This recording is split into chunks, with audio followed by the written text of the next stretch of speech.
시편 33편 1절에서 22절까지 교독하겠습니다. 너희 의인들아 여호와를 즐거워하라. 찬송은 정직한 자들이 마땅히 할 바로라. 수금으로 여호와께 감사하고 열줄 비파로 찬송할지어다.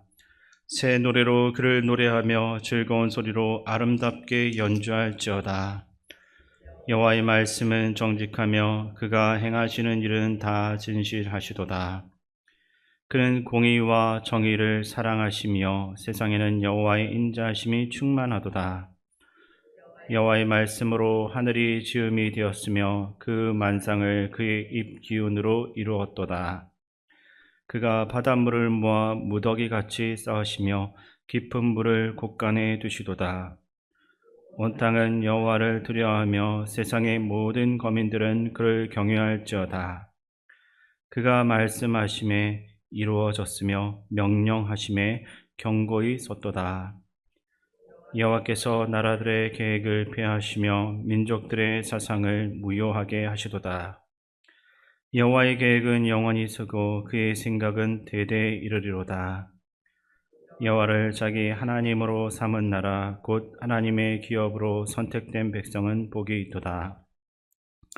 여호와께서 하늘에서 굽어버사 모든 인생을 살피시며 곧 그가 거하시는 곳에서 세상의 모든 거민들을 굽어 살피시는도다.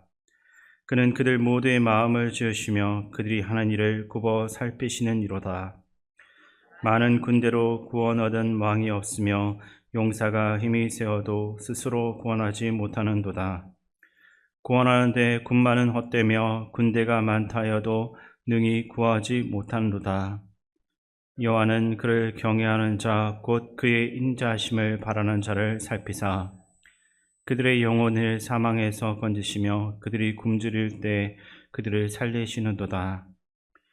우리 영혼이 여호와를 바라며 그는 우리의 도움과 방패시로다. 우리 마음이 그를 즐거워하며 우리가 그의 성호를 의지하였기 때문이로다. 여호와여 우리가 주께 바라는 대로 주의 인자하심을 우리에게 베푸소서. 아멘.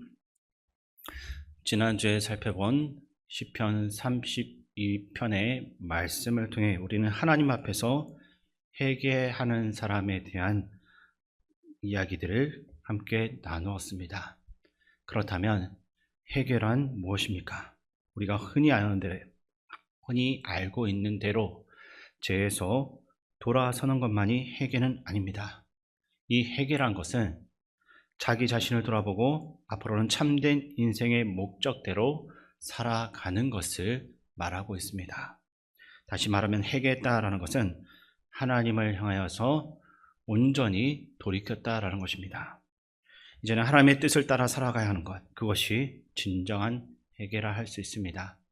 만일 회개를 했다라고 하면서도 하나님의 뜻대로 살아가지 못하며 자신의 뜻을 조금이라도 따라가고자 한다는 마음이 있다면 그것은 진정한 회개가 될 수가 없습니다.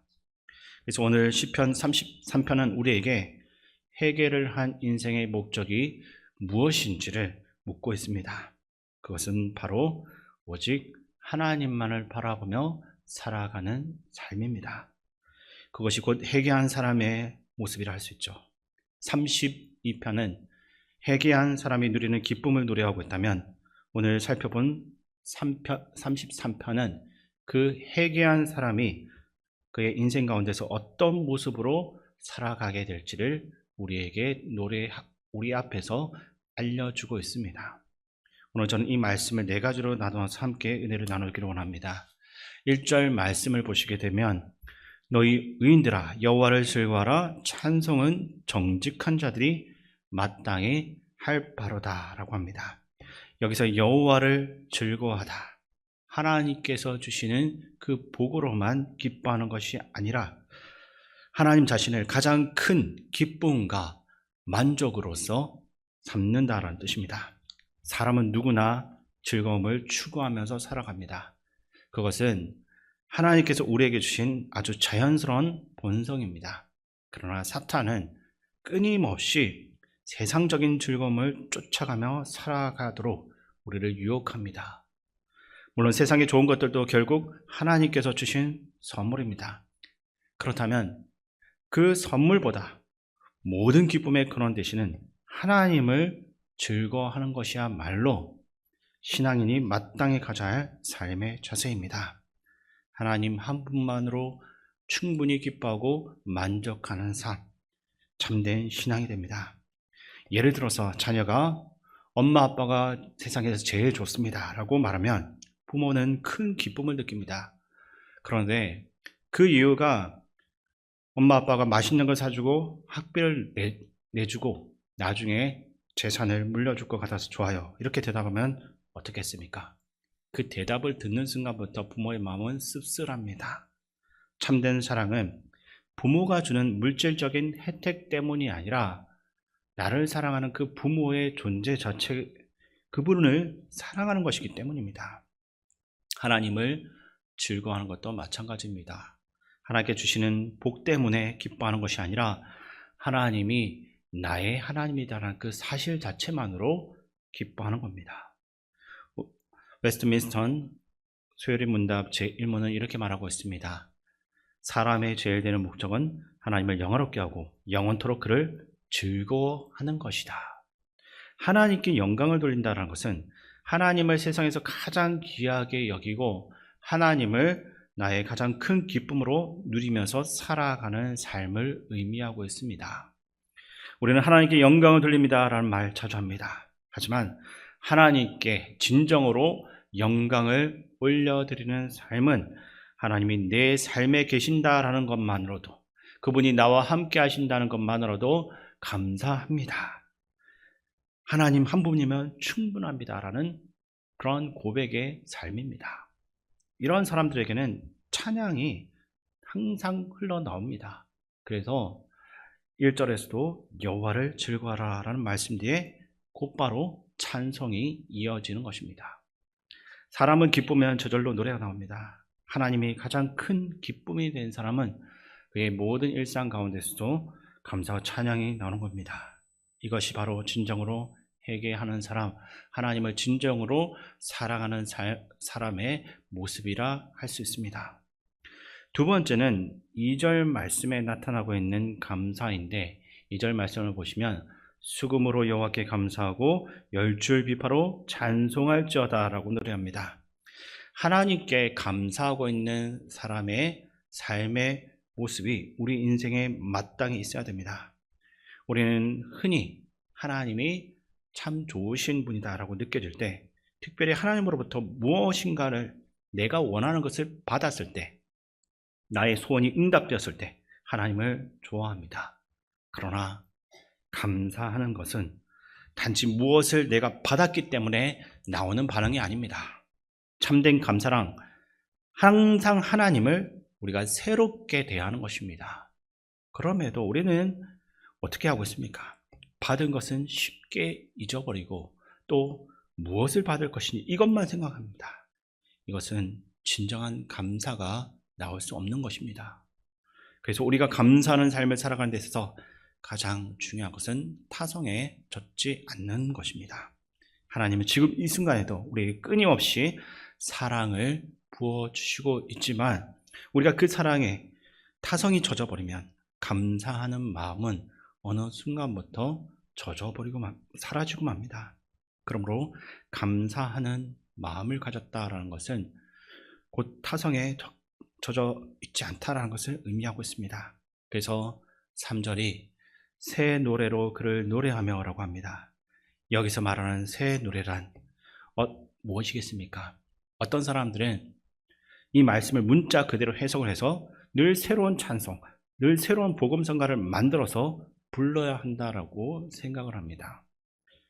하지만 여기서 말하는 새 노래는 그런 의미가 아니라 어떠한 하나님을 향한 마음이 전혀 없이 형식적으로 하는 그 타성에 젖지 않는 마음을 가리키고 있습니다.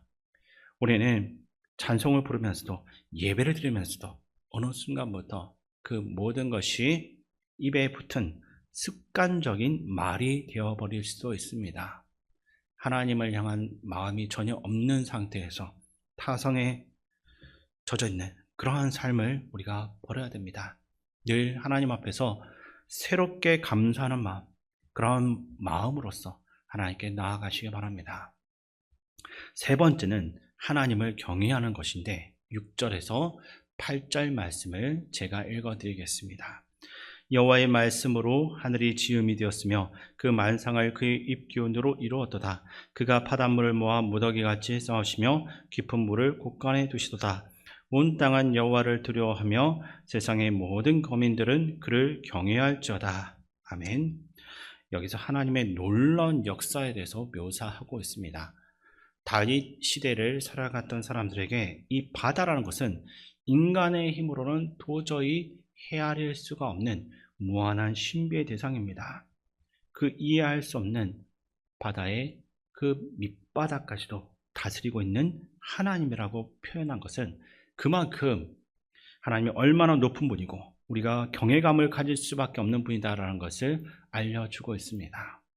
그래서 8절에 모두가 그를 경외해야 한다라고 기록하고 있습니다. 이어서 9절과 11절에서는 천지 만물을 다스리는 하나님, 모든 민족과 나라에 흥망성쇠를 주관하시는 하나님이 언급되고 있는데 결국 모든 것들은 하나님의 계획과 생각대로 이루어진다라는 사실을 말씀하고 있습니다. 그렇다면 여기서 경외한다라는 것은 무엇입니까? 가장 중요한 것은 모든 주권이 하나님에게만 있다라는 사실을 인정하는 것입니다. 하나님의 섭리와 계획 속에서 내 삶과 모든 역사가 흘러간다라는 사실을 알고 있는 사람, 그 사실을 인정하는 사람만이 하나님을 향하여 진정한 경외감을 가지고 그분을 높이 바라볼 수가 있습니다. 반대로 우리가 나의 계획만이 옳은 것 같다, 내 생각만이 맞다 이렇게 생각하는 순간부터 하나님을 향한 경외심은 사라지고 맙니다. 절대적인 하나님 안에서, 하나님의 계획 안에서 살아간다라는 사실을 인정하는 사람만이 진정으로 하나님을 바라보면서 경외할 수 있는 것입니다. 아무리 주일 성수를 잘한다 할지라도 마음속으로 하나님의 계획을 무시한다면 그것은 진정한 경외가 아닙니다. 우리는 교만은 패망의 선봉이다라는 말씀을 잘 알고 있습니다. 결국 가장 중요한 것은 자신의 부족함과 연약함을 솔직하게 인정하는 것입니다. 그때야 비로소 우리는 겸손해질 수 있고 하나님을 향하여 경외하는 마음을 가질 수 있게 됩니다. 마지막 네 번째는 하나님을 바라보는 것입니다. 이것은 앞서 말씀드린 세 가지, 곧 즐거움과 감사함과 경외함을 모두 종합할 수 있는 삶의 모습입니다. 하나님을 즐거워하고 감사하고 경외한다면 우리는 당연히 다른 거 바라볼 필요가 없습니다. 오직 하나님만 바라보면서 그분에게만 우리의 시선을 딱 고정시키고 살아가는 것입니다. 20절 말씀을 보시면 우리 영혼이 여호와를 바라며 그는 우리의 도움과 방패시로다 라고 노래합니다. 우리는 항상 하나님만을 바라보고 그분께만 소망을 두어야 합니다. 왜냐하면 하나님의 우리의 유일한 도움이시고 방패가 되어주시기 때문입니다. 우리는 종종 우리의 현재 모습만을 볼 때마다 탄식이 나옵니다. 내가 정말로 꿈과 비전을 이뤘을까? 내 인생에 그러한 존재가 될 수가 있는 것일까? 걱정도 되고 탄식도 나오고 마음은 불안해질 때가 많지만 하나님께서 나를 향한 계획이 있다라고 한다. 이것을 우리가 분명히 믿게 될 때 우리 안에 있는 그 모든 두려움과 불안은 아무것도 아니게 되고 결국 그 모든 것들이 우리 안에서 사라지게 되는 것입니다. 하나님이 나를 향한 선하신 계획을 가지고 계신다. 그 사실을 우리의 마음 가운데 굳게 붙잡기 위해서는 늘 우리가 하나님만 바라보고 하나님께만 우리의 시선이 고정되어야 됩니다. 그럴 때 하나님께서 우리의 꿈과 비전을 이루어주시는 복된 걸음을 우리로 하여금 갈 수 있도록 이끌어 가실 것입니다. 오늘 말씀을 통해 회개한 사람이 살아가야 할 네 가지 삶의 모습을 우리가 살펴보았습니다. 하나님을 즐거워하는 삶, 감사하는 삶, 경외하는 삶, 그리고 그 모든 것을 종합하여 하나님을 바라보는 삶이었습니다. 우리의 회개가 한 번의 사건에 거치지 않고 날마다 새롭게 하나님으로 인하여서 즐거워하고 감사하며 경외하는 삶으로 이어질 수 있기를 바랍니다. 그리하여서 우리 모두가 하나님이 예배하신 복된 걸음을 걸어갈 수 있는 인생들이 되기를 주님의 이름으로 축원드립니다. 사랑의 하나님 아버지, 오늘 말씀을 통해서 진정으로 회개한 사람의 모습이 어떤 것인지를 깨닫게 하시니 감사합니다. 세상의 기쁨보다 하나님 한 분을 가장 큰 기쁨과 만족으로 삼게 하시고 습관과 형식에 머무르지 않고 날마다 새로운 감사가 넘치게 하여 주시옵소서. 하나님의 크심과 주권을 인정하며 경외하는 마음을 잃어버리지 않게 하시고 어떤 상황에서도 우리의 도움과 방패 되시는 하나님만 바라보며 살아가게 하여 주시옵소서. 우리의 삶이 하나님을 기쁘시게 하는 예배가 되게 하시고 회개에 합당한 열매를 맺는 인생이 되게 하여 주시옵소서. 예수 그리스도의 이름으로 기도드립니다. 아멘.